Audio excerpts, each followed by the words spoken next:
ngobrol di Taman Ismail Marzuki, ngobrol filsafat di kafe begitu ya. Nah, Oh, ini biasanya gitu ya mereka, Pak, ngobrol-ngobrol filsafat di kafe. mereka diskusi dengan saya ini setelah ikut seminar Heidegger. Oh, oke. Oh, Lalu jadi emang startnya dengan Heidegger juga ya Pak? jadi mereka itu Oh, mempelajari oke. bersama dengan saya, sama teman-temannya. Kemudian, yuk kita buat wawancara, tanya jawab gitulah ya. Nah, lalu direkam, jadilah ya untuk variasi lah dari sebuah buku. Oh, oke. Wow, menarik juga. Berarti udah dari dulu ya Pak ya? Oke. Ini ada yang nanya, nggak di-upload di YouTube recordnya? Kami record ini ya, tapi nanti di postnya di Instagram Story ya, teman-teman. Sorry, Instagram TV. Nah, jadi kalau yang YouTube itu kami khusus hanya untuk kelas mingguan setiap Sabtu. Gitu. Oke, 2 menit lagi sambil tunggu teman-teman yang lain. Ini sudah ada 95 peserta. Ya, padahal yang daftar 200 lebih, Pak. Mungkin telat-telat. Last minute.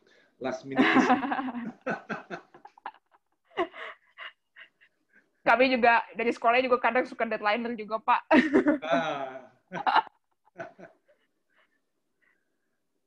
Iya. Nanti kan kita bicara tentang waktu juga kan ya? Iya, tentang waktu. Pas banget ya, Pak. Oke. Itu filsuf barat itu punya, setiap filsuf kayaknya punya kamus itu. Kamus apa ya, Pak?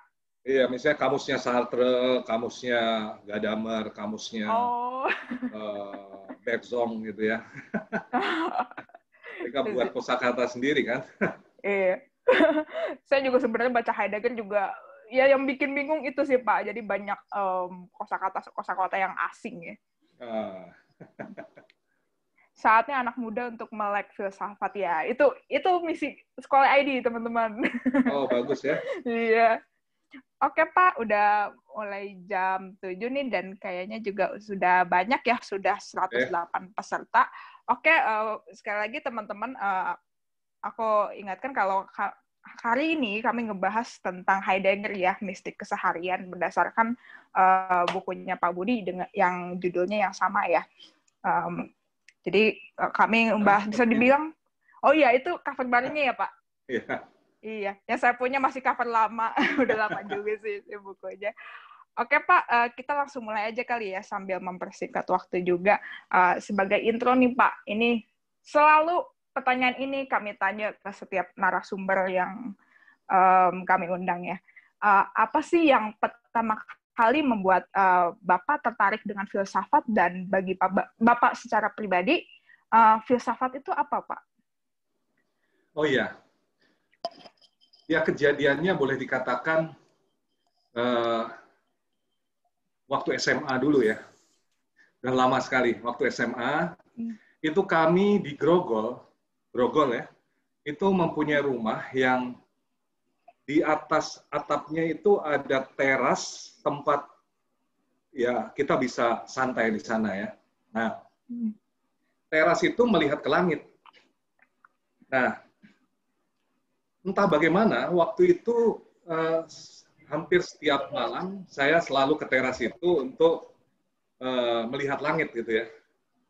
Nah, saya mulai mengagumi alam semesta saat itu. Lalu kemudian banyak membaca buku-buku mengenai UFO. Dulu majalahnya majalah Mekatronika, ya.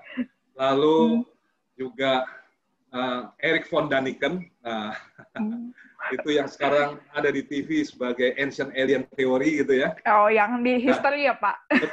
Betul. Yeah. Dulu nggak ada siaran seperti itu, semua harus dibaca. Dan fantasi saya semakin berkembang itu. Jadi antara membaca buku sambil menatap langit gitu di setiap malam ke atas itu ya. Nah, siapapun yang berkontemplasi ya mengenai alam semesta, mestinya akan bertanya sebetulnya, kita ini apa di dunia ini? lalu dunia ini atau bumi dan segala isinya ini apa gitu ya.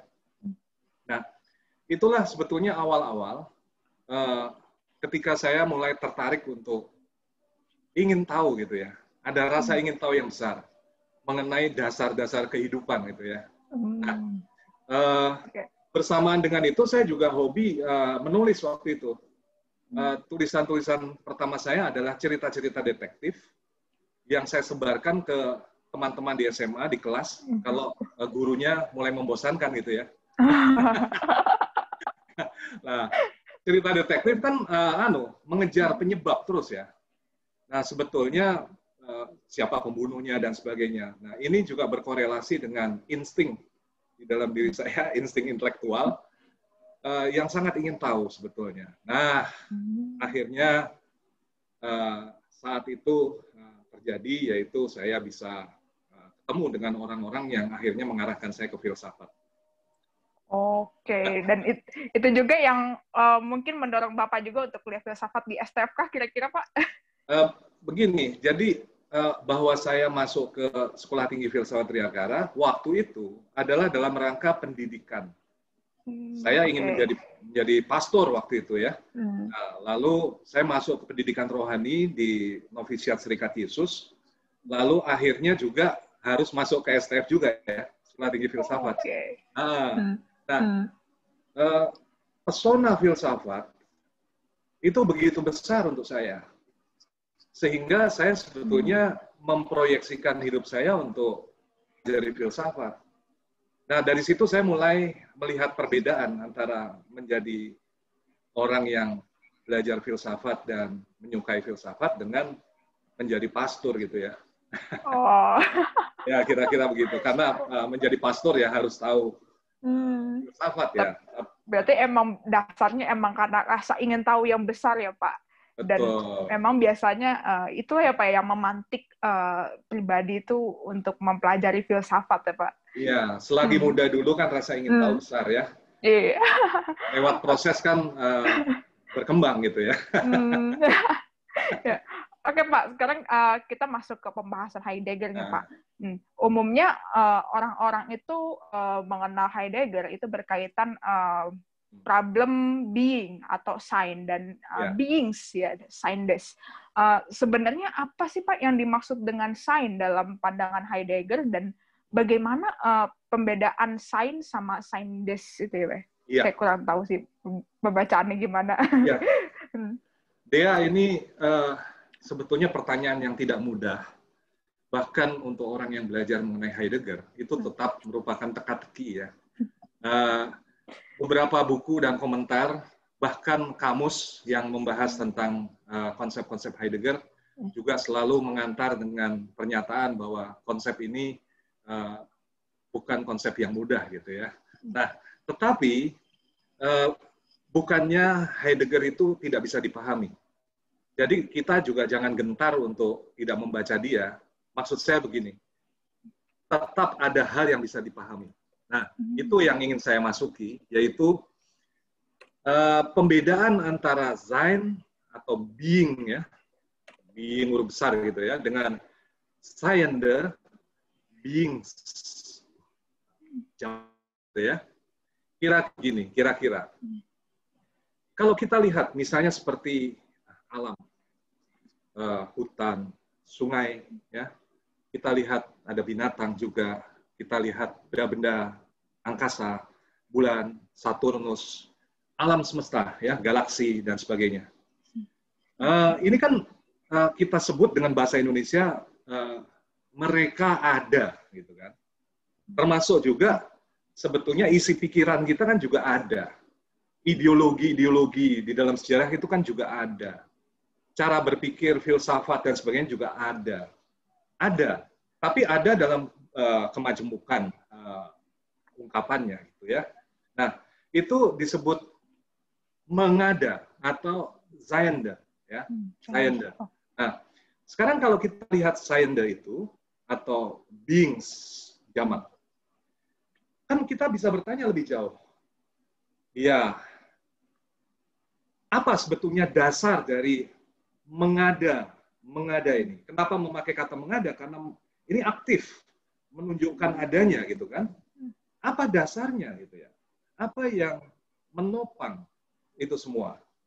Atau bisa juga kita sebut begini, kalau semua yang ada itu sebagai suatu keseluruhan itu adalah ada, yang membuat keseluruhan yang ada ini menjadi ada, itu apa?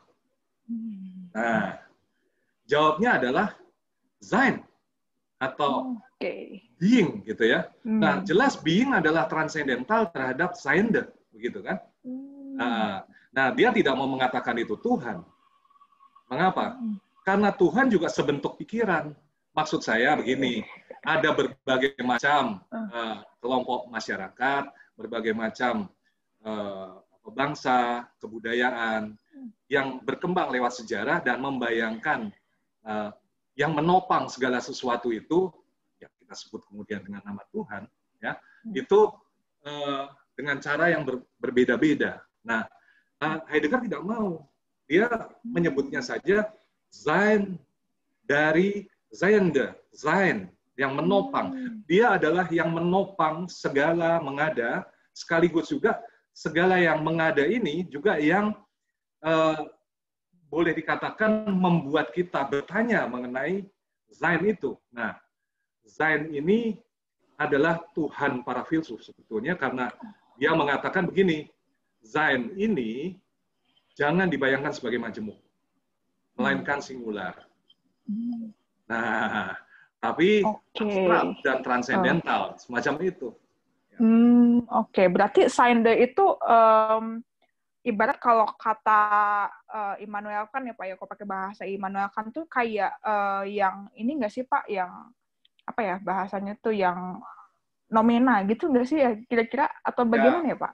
Kalau Kant itu kan mengatakan Seiende itu ada di wilayah fenomena sebetulnya, fenomena ya. Sedangkan yang noumena, das Ding an sich ya, itu tidak diketahui gitu ya.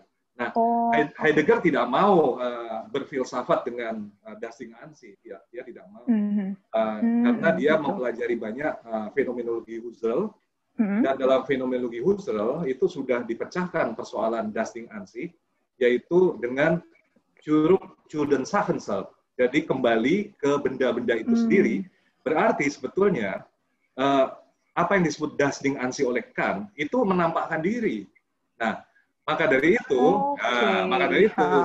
Sein walaupun itu tidak lahiriah bagi kita, tetapi kita bisa memahami Sein itu, bisa menangkap dengan pemahaman kita, meskipun tidak sempurna gitu ya. Bisa dibilang juga nggak Pak, kalau yang beings yang jamak itu sesuatu yang ini ya Pak ya, imanen ya, gitu ya Pak kira-kira? Kalau yang ya, sebetulnya Seiende itu juga sebuah konsep transendental sebetulnya, ya kan? Karena kalau kita lihat misalnya batu, kayu, kita lihat air gitu kan, itu kan material semua. Nah, kalau kita mengatakan ada dari batu atau ada dari air, kita sudah mulai mengambil jarak terhadap materialitas dari batu kan. Artinya kita mengkonsepkan sesuatu yang lebih hakiki dari batu gitu kan. Nah, sebetulnya sudah transendental, cuma tidak setranscendental being atau Sein itu. Oke Pak, kita lanjut lagi nih ya Pak ya. Sekarang masuk ke persoalan manusia Pak. Heidegger itu kan menyebut manusia sebagai Dasein. Nah, apakah semua manusia itu pada dasarnya adalah Dasein yang kemudian karena ketelemparan dan kemudian masuk ke dalam kesehariannya itu menjadi Dasman? Itu bagaimana ya Pak? Ya, begini, itu sebuah cerita yang sangat menarik dari Heidegger di dalam bukunya Sein und Zeit atau Being and Time. Jadi seluruh being and time itu bisa kita ringkas dengan secara karikatural tentu saja sebagai drama dari Dasein gitu ya, drama dari Dasein. Dasein itu memang satu konsep untuk menamai manusia, dan dia tidak mau memakai kata manusia karena sudah banyak distraksi oleh humanisme misalnya ya. Nah, dia tidak mau. Dasein itu ya praktis semua manusia. Nah, ya kita itu adalah cara mengada dari manusia yang berbeda dengan cara mengada dari makhluk-makhluk lain. Nah, bukankah di awal bukunya dia mengatakan begini, satu-satunya makhluk ya yang mempersoalkan tentang makna ada itu manusia, yaitu Dasein dia bilang. Nah, kata Dasein itu sendiri itu sudah punya pengertian keterlemparan sebetulnya. Dia berada di sana, itu terlempar sebetulnya. Berada di sana, bukan di sini loh, di sana. Nah, terlempar itu. Nah, kalau berada di sana dan terlempar, lalu apakah terlempar itu artinya apa? Terlempar artinya ini adalah suatu faktisitas. Faktisitas berarti kita tidak bisa bertanya lagi tentang keterlemparan itu dalam arti ini adalah kesewenangan dari eksistensi itu sendiri. Kita berada di dunia sebagai Dasein, tidak pernah ditanya lebih dahulu mau atau tidak. Tidak ada demokrasi di wilayah itu gitu ya.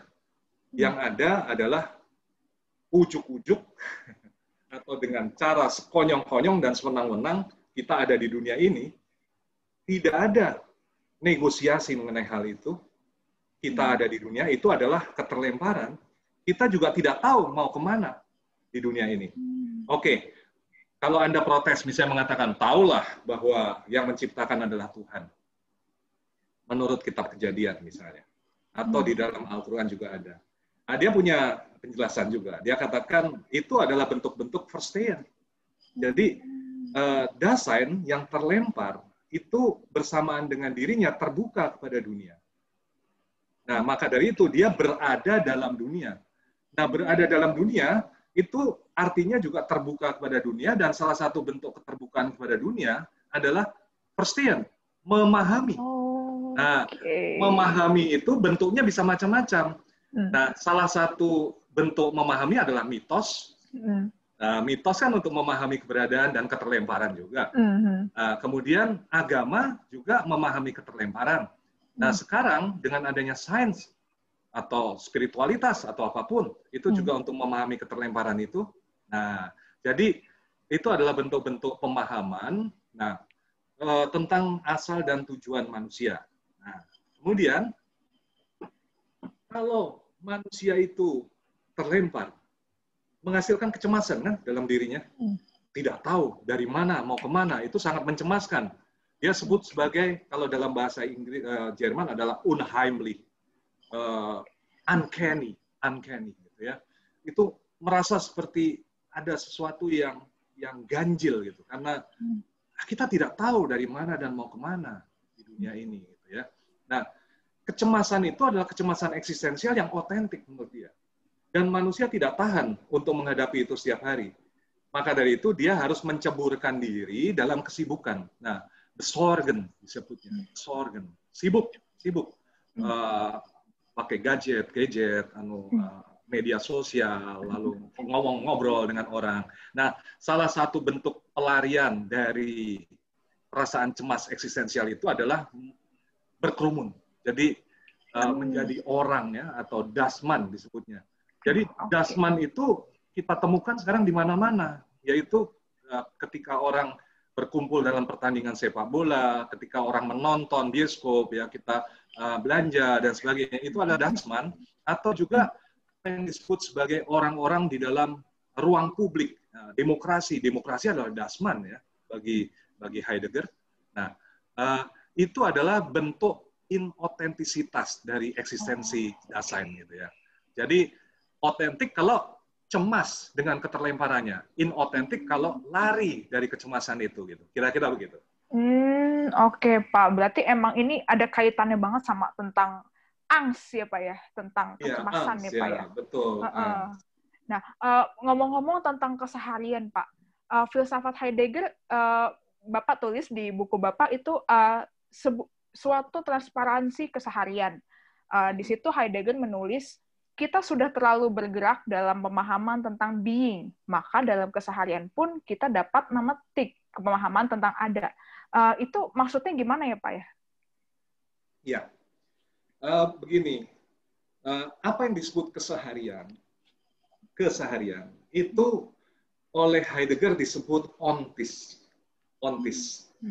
Itu berbeda dengan ontologis, gitu ya. Nah, kembali pada penjelasan saya tadi. Jadi kalau Dasein itu menyadari keterlemparannya, berarti ada angst di dalam dirinya, gitu ya. Ini adalah sikap ontologis dari Dasein. Tapi kalau dia menjadi Dasman, atau dia bergabung dengan orang banyak dan kemudian menjadi lupa dengan keterlemparannya, ya, terasing, tercerabut dari keterlemparannya, gitu ya. Dengan kata lain menjadi inauthentic. Dia masuk dalam yang ontis. Oke. Nah, keseharian selalu ontis. Nah, saya katakan transparansi keseharian. Kenapa? Karena kalau kita hidup dalam keseharian, kita berarti hidup dalam rutin. Betul kan? Bangun tidur, mandi, gosok gigi, makan pagi, pergi ke kampus, kemudian mengajar, kemudian makan siang, dan seterusnya. Hidup jalan seperti itu terus, tahu-tahu kita mengatakan waktu berjalan cepat ya. Nah, rutinitas itu mengecoh. Mengapa? Karena itu semacam bius terhadap kesadaran eksistensial kita. Seolah-olah kita itu diculik dari self-awareness kita terhadap keterlemparan itu, diculik masuk dalam situasi rutin yang membuat kita ini merasa nyaman dan lupa bahwa kita ini bereksistensi di dunia ini. Nah, ibarat inilah ya, kalau saya itu naik mobil dulu ke STM Triarkara, selalu lewat jalan yang macet, ya, di tol, ya. Tiba-tiba, entah gimana, saya melihat matahari. Entah gimana, saya mengatakan pada diri saya, indah itu matahari. Kalau matahari melihat kita, itu akan berbeda dengan saya melihat mobil di depan. Gitu. Nah, matahari melihat kita, itu pasti akan melihat betapa malangnya kita yang ada di dalam kemacetan itu. Nah, saya dengan melihat matahari, saya mulai melihat bahwa keseharian yang saya alami lewat kemacetan lalu lintas ini semacam kesia-siaan, semacam kecohan terhadap eksistensi, semacam itu ya. Sehingga saya tidak lagi mengoreksi, tidak lagi refleksi tentang diri saya, tidak tahu bahwa hidup ini mau ke arah mana, tujuanku kemana gitu ya. Ya tahu-taunya tujuan adalah mengatasi kemacetan saja gitu kan. Nah, tapi matahari yang ada di luar itu semacam transendensi dari situasi keseharian. Demikian juga kalau kita lihat dengan konsep keseharian itu, kadangkala kita mengalami transparansi keseharian. Kapan? Kalau ada peristiwa-peristiwa eksistensial, misalnya ambil putusan penting, atau ada peristiwa-peristiwa yang mengejutkan. Misalnya rasa kehilangan, ditinggal oleh orang yang kita cintai. Atau kehilangan pekerjaan, itu juga bisa. Banyak PHK sekarang ya. Lalu juga misalnya, ya tadi saya bilang rasa kehilangan. Nah, pada momen-momen krisis, termasuk juga mengambil keputusan yang penting, itu keseharian menjadi transparan. Ya. Misalnya, di situ kita mulai bergumul dengan diri kita. Sebetulnya siapa aku ini? Mengapa aku ada? Dan mau kemana aku? Dengan keputusan ini, misalnya. Efeknya apa untuk diriku dan untuk hidupku? Hidup dalam arti eksistensiku, semacam itu. Nah, jadi pada saat itu menjadi transparan keseharian. Ya. Oke, berarti ini emang terkait banget dengan ini apa ya, fenomenologinya, dan karena itulah disebut fenomenologi Heidegger itu fenomenologi eksistensial gitu ya Pak ya, kira-kira ya Pak? Ya, begini. ada kontroversi sehubungan dengan itu. Tidak semua orang setuju misalnya mengatakan bahwa Heidegger adalah seorang eksistensialis. Jika saya membaca buku Sein und Zeit begitu ya, memang kesan bahwa dia eksistensialis cukup kuat. Tapi kalau kita lihat buku itu sebetulnya bukan proyek fenomenologi eksistensial seperti Sartre, itu sebuah proyek besar metafisika yang kemudian mengalami kemacetan, ya, lalu masuk kepada Die Kehre, yaitu Heidegger 2 gitu ya. Dan seluruh Heidegger kita lihat sebagai proyek metafisika, maka Heidegger bukan seorang eksistensialis seperti Jean-Paul Sartre.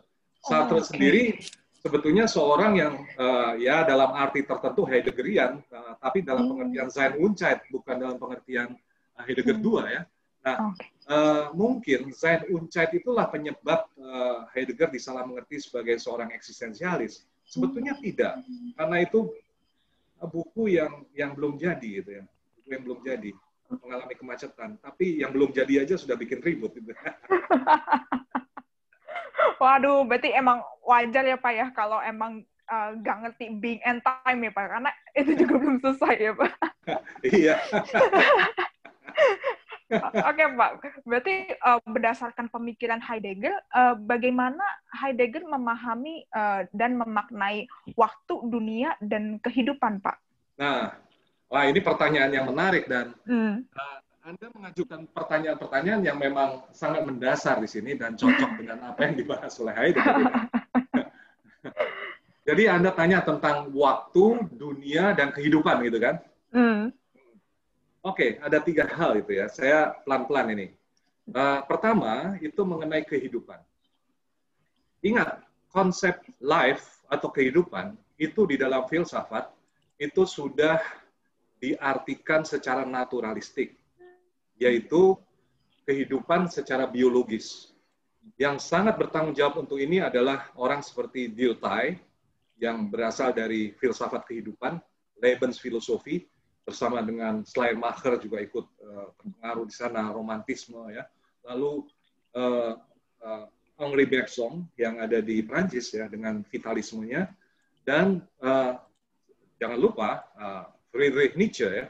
Nah, Nietzsche itu seorang naturalis, seorang yang memahami atau saya menyebutnya gini, memetafisikan biologi gitu ya. Biologi dibuat menjadi metafisis itu oleh Nietzsche. Nah, kehidupan dalam pengertian biologi seperti itu tidak disetujui oleh Heidegger. Nah, hidup menurut Heidegger lebih dipahami sebagai eksistensi. Eksistensi ya cara berada di dunia. Nah, cara berada itu bisa bermacam-macam. Hewan itu juga punya cara berada. Manusia juga punya cara berada, gitu ya. Jadi di sini, menurut Heidegger, biologi didasarkan oleh metafisika, bukan sebaliknya. Dia tidak setuju dengan Nietzsche. Jadi, ada metafisika tertentu yang mendasari biologi, yaitu metafisika yang disebut naturalisme. Gitu. Nah, Heidegger tidak setuju dengan naturalisme. Metafisika dia beda. Metafisika yang dia sebut sebagai ontoteologi. Gitu ya. Nah, Oke, nah itu tentang kehidupan. Jadi jelas yang dimaksud dengan kehidupan bukan dalam pengertian kehidupan biologis ya, tapi dalam pengertian cara berada, ya. Nah, semacam itu. Nah, yang kedua, Anda bertanya mengenai dunia. Nah, dunia itu sebuah konsep yang juga digali sangat banyak oleh Heidegger di dalam buku Sein und Zeit dan setelahnya Heidegger 2. Dan punya pengertian yang berbeda-beda. Nah, oke. Dunia itu bisa berarti keseluruhan dari Seiende, begitu kan? Bisa. Keseluruhan dari yang ada, itu dunia. Cuma, hal kedua ini penting. Keseluruhan dari yang ada, itu baru menjadi dunia, kalau mempunyai relevansinya dengan Dasein. Jadi Dasein tetap menjadi pusat untuk apa yang disebut sebagai penduniaan gitu ya. Jadi kita ambil contoh. COVID-19. Sebelum ini ada belum ada dunia COVID-19 bukan? Atau dunia COVID-19. Nggak ada. Waktu pertama kali virus ini muncul di Wuhan, itu belum ada dunia epidemiologis atau dunia pandemis seperti yang kita alami sekarang, termasuk di dalamnya sistem rumah sakit, sistem laboratorium, lalu juga jejaring pasien, semua yang ada di sekitar itu membentuk suatu dunia tersendiri, yaitu dunia yang terinfeksi oleh COVID-19. Kira-kira begitu. Nah, artinya konsep dunia ini adalah segala hal yang ada sejauh relevan dengan Dasein. Berarti di sebelah sana dari galaksi yang belum pernah diteropong oleh manusia. Sebut saja ada bintang X di galaksi lain.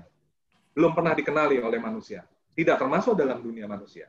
Tapi semua hal yang sudah diketahui manusia dengan indranya, dengan pengetahuannya, masuk dalam dunia manusia, disebut dunia dalam pengertian itu. Nah, karena manusia adalah being in the world. Terlempar ke dalam dunia, berarti dia terbuka kepada dunia dan menduniakan dunia. Semacam itu. Nah, kemudian waktu. Waktu itu tidak dimengerti sebagai waktu vulgar. Kita mempunyai waktu vulgar dalam bentuk kalender, atau stopwatch misalnya, atau waktu di HP, arloji dan sebagainya gitu kan. Itu waktu vulgar dalam pengertian konsensus mengenai waktu dari GMT misalnya, atau jam atom seperti itu. Nah, waktu vulgar disebut waktu vulgar karena waktu ini adalah hasil objektifikasi dari kesadaran waktu kita. Nah, lalu kita mengukur diri kita dengan waktu semacam itu. Nah, waktunya akan sama, misalnya 1 jam, tidak bisa berubah. Tetapi ada waktu kedua, yaitu waktu eksistensial. Nah, dia sebut sebagai Zeitlichkeit. Dari kata Zeit itu adalah waktu, Zeitlich itu adalah mewaktu gitu ya. Manusia atau Dasein itu Zeitlich ya, mewaktu. Nah, kata Jerman yang juga menarik adalah kata Zeitigen dan memakai refleksif sich Zeitigen. Itu artinya adalah matang. Jadi kalau misalnya pohon buah mangga itu matang. Nah, itu orang Jerman mengatakan mangga itu zeitig sich. Jadi matang. Sudah saatnya untuk dipetik.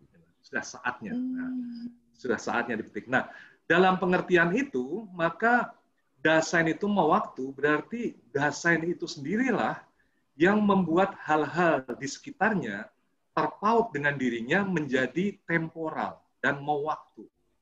Jadi waktu itu berciri eksistensial dalam pengertian terkait dengan Dasein itu sendiri, bahkan Dasein itu sendirilah sebetulnya sang waktu. Ya.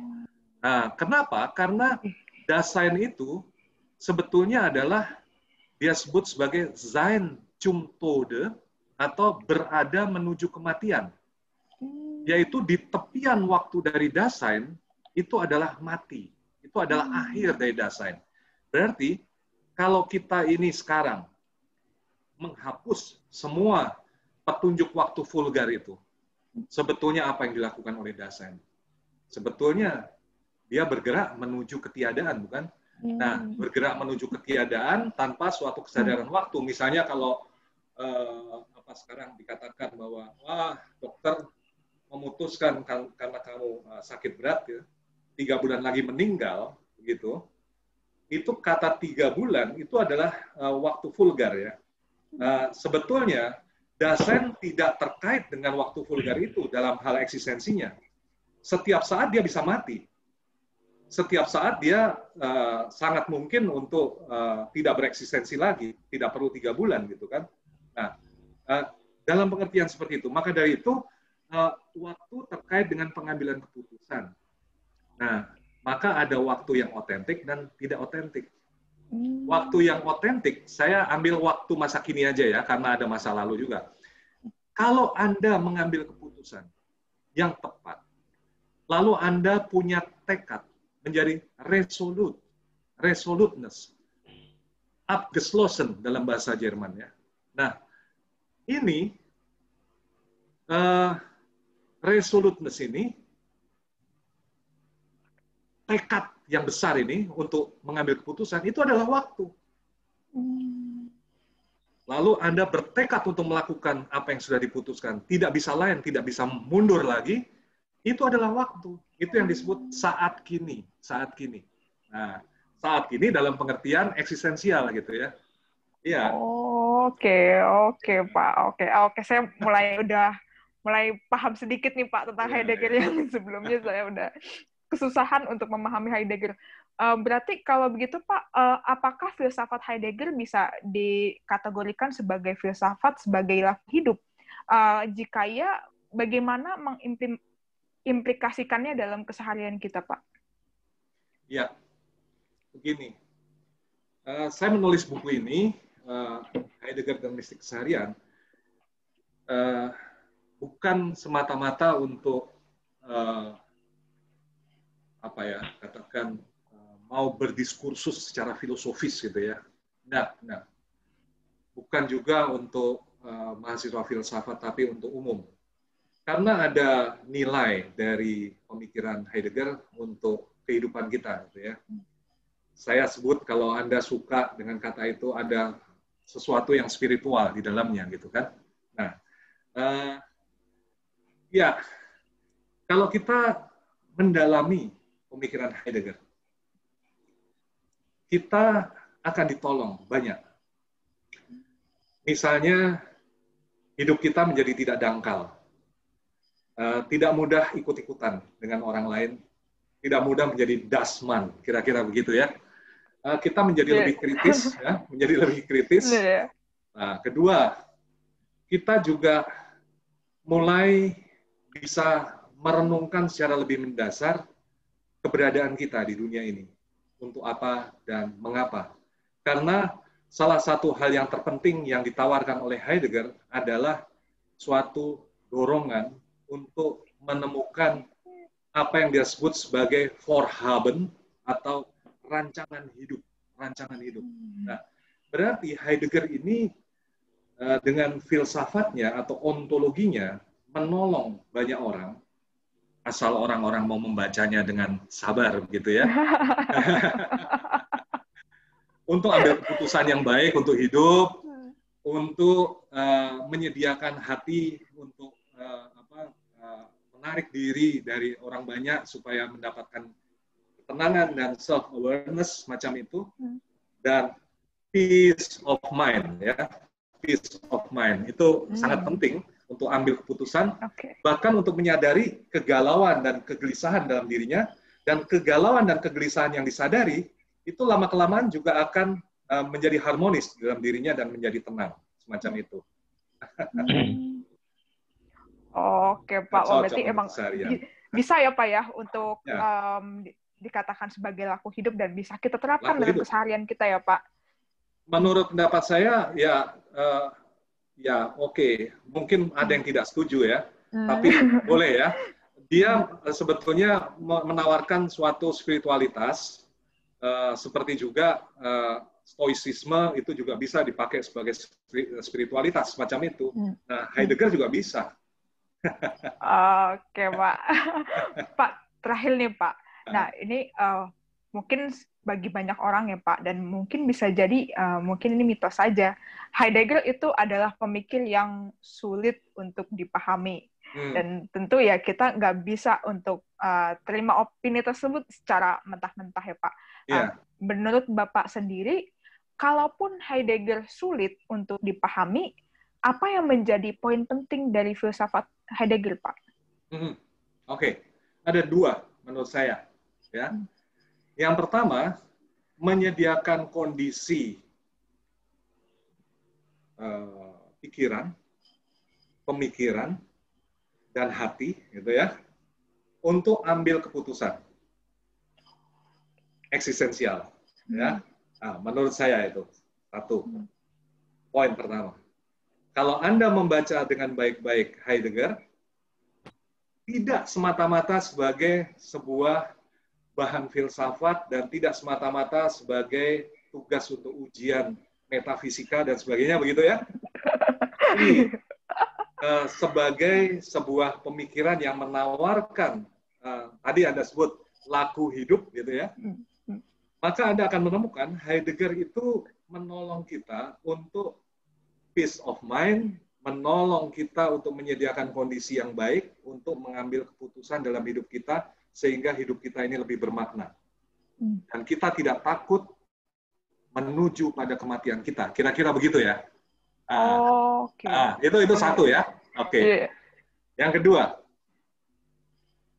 Heidegger membuat pembacanya tentu setelah sabar untuk membacanya ya.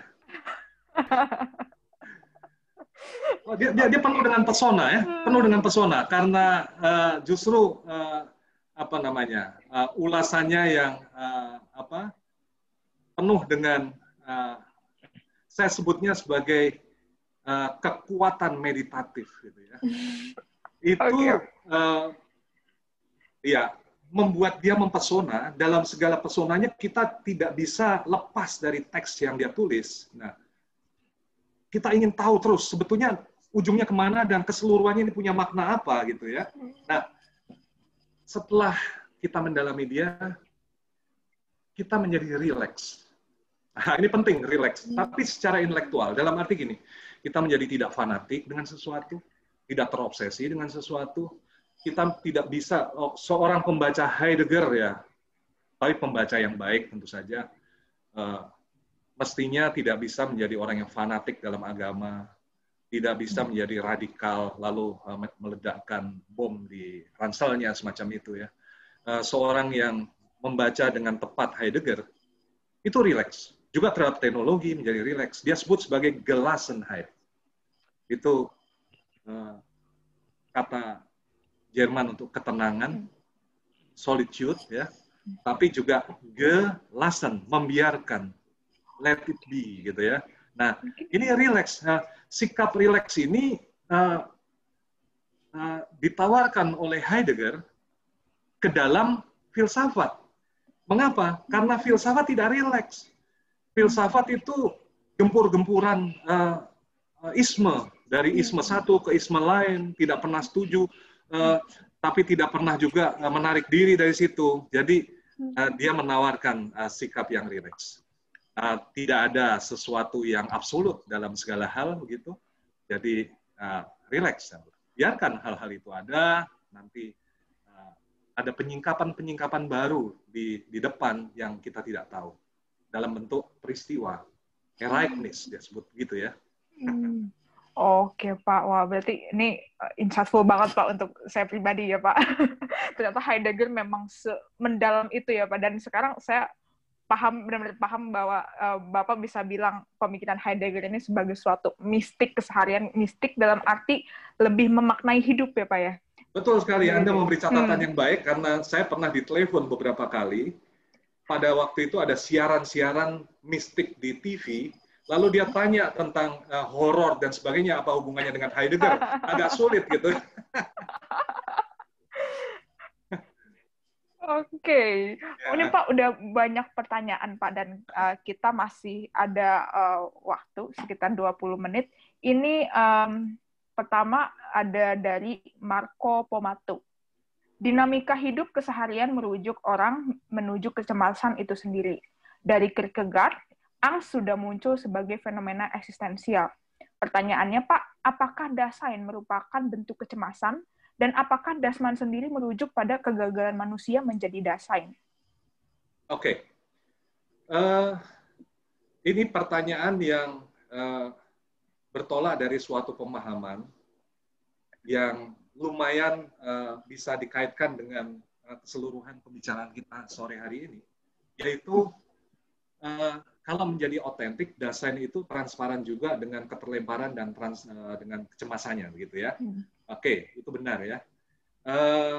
Lalu dikaitkan dengan Kierkegaard yang sebetulnya terkait dengan fenomena lompatan dalam eksistensi dan pengambilan keputusan gitu ya. Ya, Anda tidak keliru kalau mengatakan bahwa Dasein yang otentik itu terkait dengan kecemasannya. Tetapi tidak bisa dikatakan bahwa Das Man adalah kegagalan dari Dasein. Tidak. Heidegger juga tidak pernah memberikan suatu kualifikasi atau evaluasi normatif ya, moral katakan demikian terhadap Das Man gitu ya. Dia hanya secara fenomenologis gitu mendeskripsikan ada cara mengada yang disebut atau mood of being Das Man. Nah, ini adalah cara mengada dari Dasein.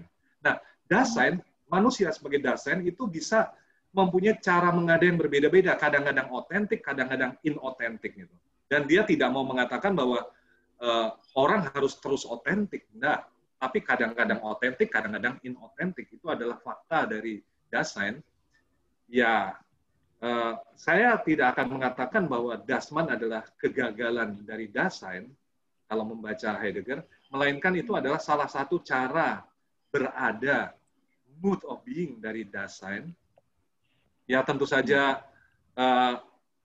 sulit ya kita bayangkan suatu cara berada yang selalu otentik misalnya, coba.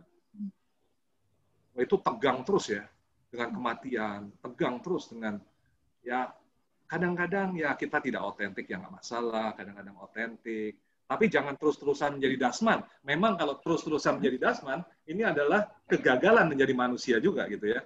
Tapi kalau terus-menerus menjadi Dasein yang cemas, ya menurut saya menderita juga ya, menderita juga. Tidak bisa rileks dan tidak bisa kontak dengan keseharian ya. Oke, Pak. Ini ada lagi, Pak, dari Nuruddin. Apakah Heidegger tidak mengakui eksistensi dunia tanpa manusia, atau setidaknya manusia tidak lagi menjadi sentral dalam semesta ini, satu-satunya yang bisa memahami dunia? Bagaimana sekiranya tanggapan dari Pak Budi? Terima kasih. Bagus ya, pertanyaannya singkat tapi mendalam. Jarang saya temukan selain di forum ini ya. Ya bagus ya. Begini.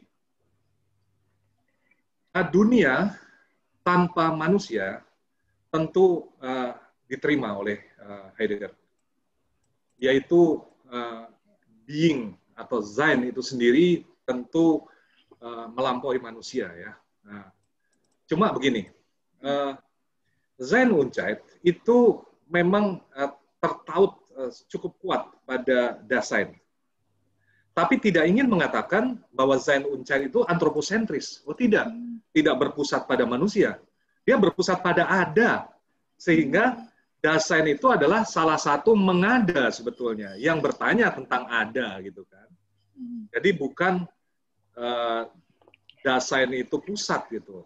Apalagi di dalam Heidegger 2, Heidegger 2 mengatakan bahwa Dasein atau manusia ini adalah gembala ada begitu kan. Jadi dia bahkan adalah tetangga dari ada. Jadi bukan pusat ya, bukan pusat. Nah, tentu saja dunia tanpa manusia dibahas ya, bahkan di dalam Sein und Zeit. Yaitu misalnya Vorhandene, bukan Zuhandene. Kalau Zuhandene itu adalah alat-alat. Alat-alat itu ya sesuatu yang kita pakai. Ya. Vorhandene itu sesuatu yang ya ada, tapi belum punya relevansinya bagi kita.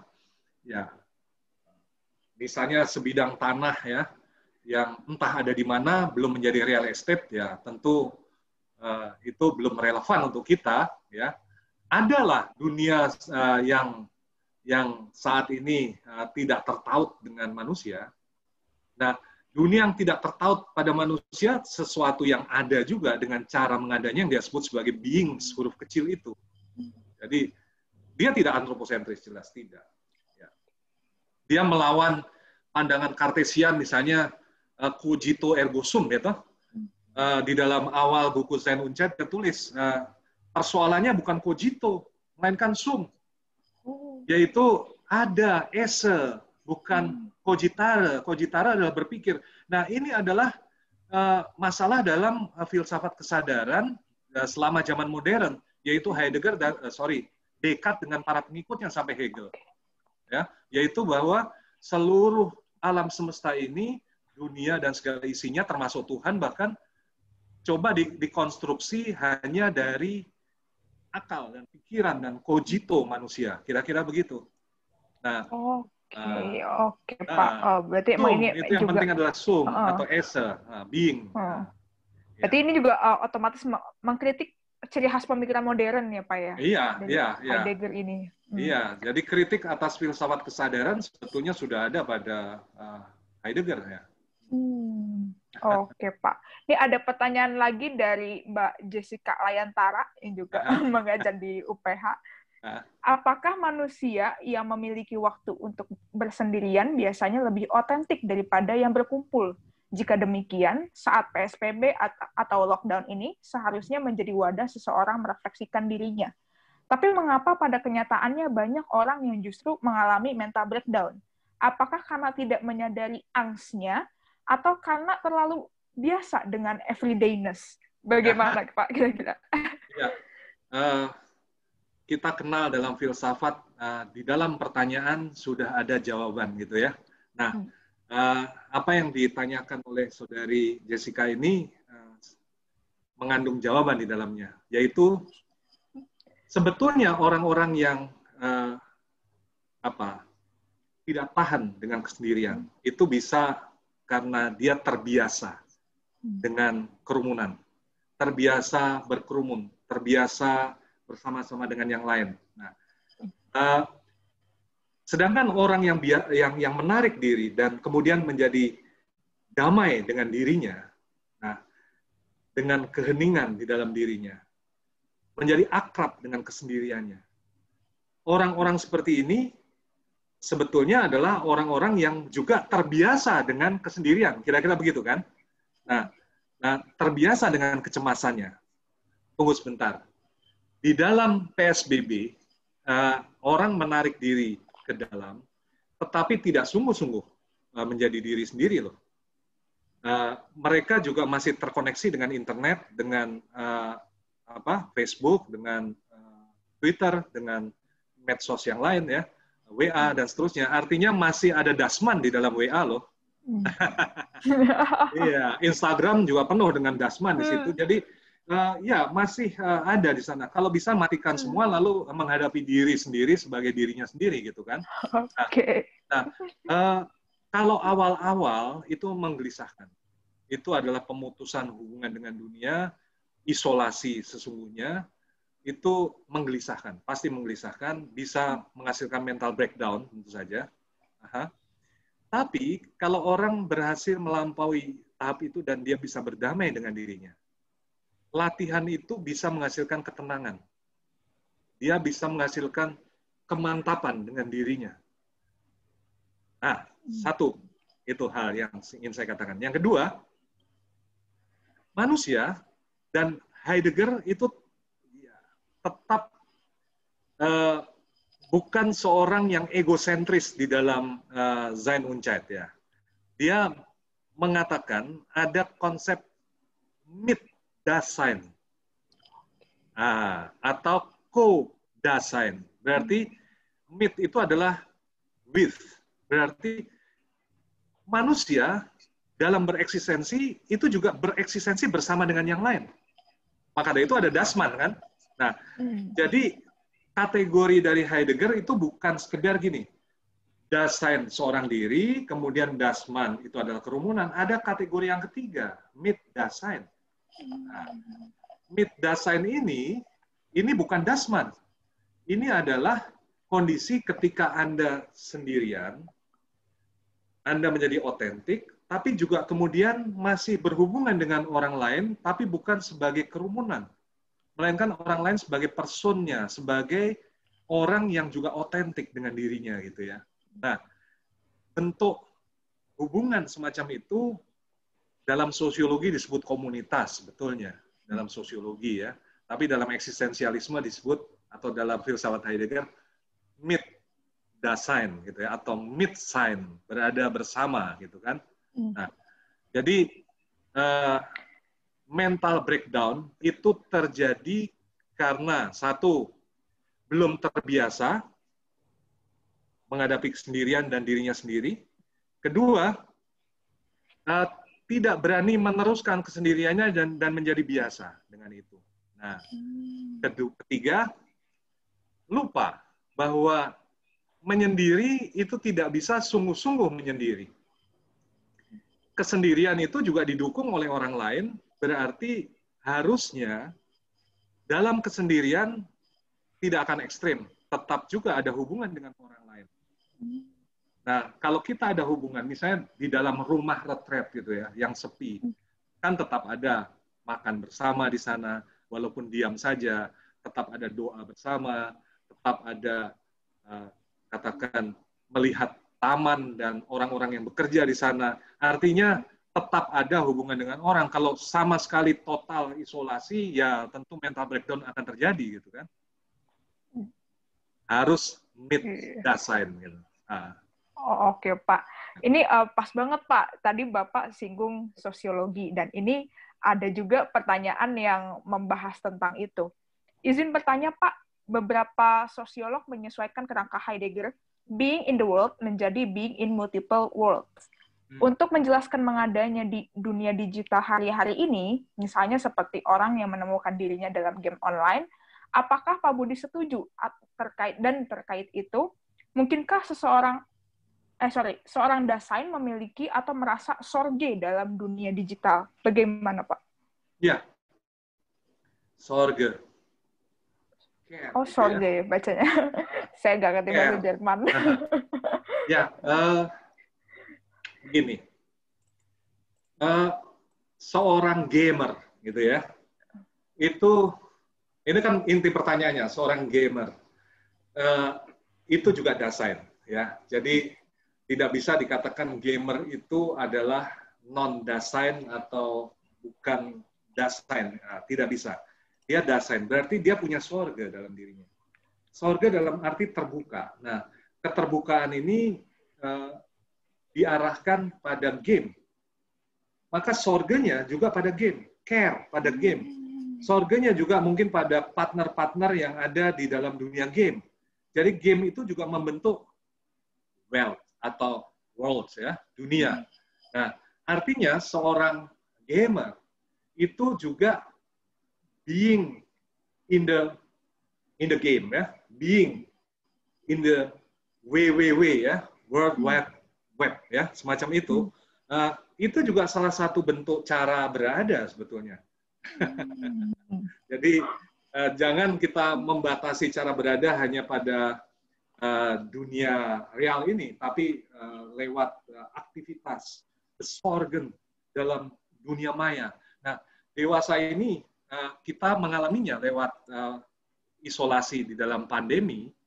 Itu kita punya sorge dan besorgen ya, yaitu mengurus. Nah, saya sekarang mengurus banyak ini kelas ya lewat HP saya. Ini ada 7 kelas dan masing-masing ada permintaan-permintaan, ada diskusi-diskusi.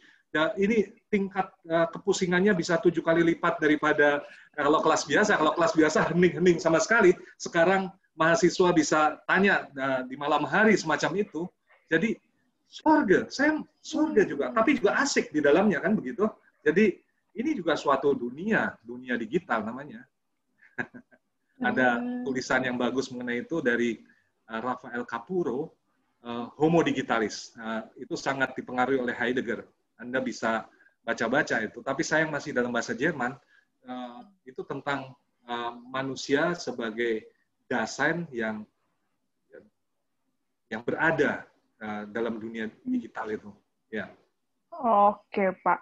Ini sayangnya masih banyak, Pak, sebenarnya pertanyaan. Cuma lagi-lagi kita terbatas oleh waktu ya, Pak. Padahal kita membicarakan waktu yang membatasi ini waktu vulgar, gitu kan? Iya. Oke, Pak. Pak, sebelum menutup diskusi hari ini, kira-kira ada suatu pernyataan penutup dari Bapak untuk kelas hari ini, untuk tentang diskusi hari ini tentang Heidegger? Iya. Pernyataan ya di ujung ini akan saya katakan begini.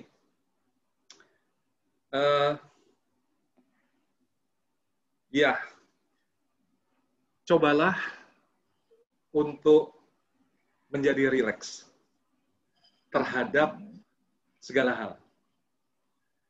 Nah, termasuk dengan diri sendiri. Nah, itu dimulai dengan sesuatu yang sangat mendasar dan metafisis atau ontologis, yaitu membedakan antara being dengan beings atau ontological difference. Lalu kita akan menjadi rileks itu, termasuk rileks dengan berbagai konsep yang ada di dalam masyarakat ya, ideologi, agama, kebudayaan, itu semua kan being gitu, bukan itu beings pakai S, bukan being gitu ya. Nah, kalau kita tersambung kepada being huruf besar itu, rileks saya kira. Oke Pak, wah ini insightful banget ya Pak, lagi-lagi. Oke Pak Budi, terima kasih banyak sudah bersedia untuk diskusi hari ini. Dan juga sebelum kami tutup, ada sedikit pengumuman ya teman-teman. Jadi besok kita ada diskusi lagi sama Profesor Christian Miller dari Wake Forest University, membicarakan tentang seberapa baiknya diri kita. Ini terkait dengan karakter ya, dengan persoalan etika. Besok di jam 9 pagi teman-teman, karena mengikuti waktu Prof. Miller ya di Amerika. Oke, Pak Budi sekali lagi terima kasih banyak Pak. Dan terima kasih banyak juga untuk kelas isolasi sudah meminjamkan Zoom-nya kepada Sekolah ID di platform yang kecil kami ini. Ya, oke. Dan terima kasih banyak teman-teman semua atas partisipasinya. Terima kasih Pak Budi. Oke, terima kasih banyak Mas Ucok. Sampai ketemu. Nanti. Setelah pandemi bisa kumpul kali ya Mas ya? Bisa link Zoom besok di mana, Mbak? Kenapa? Link Zoom buat besok.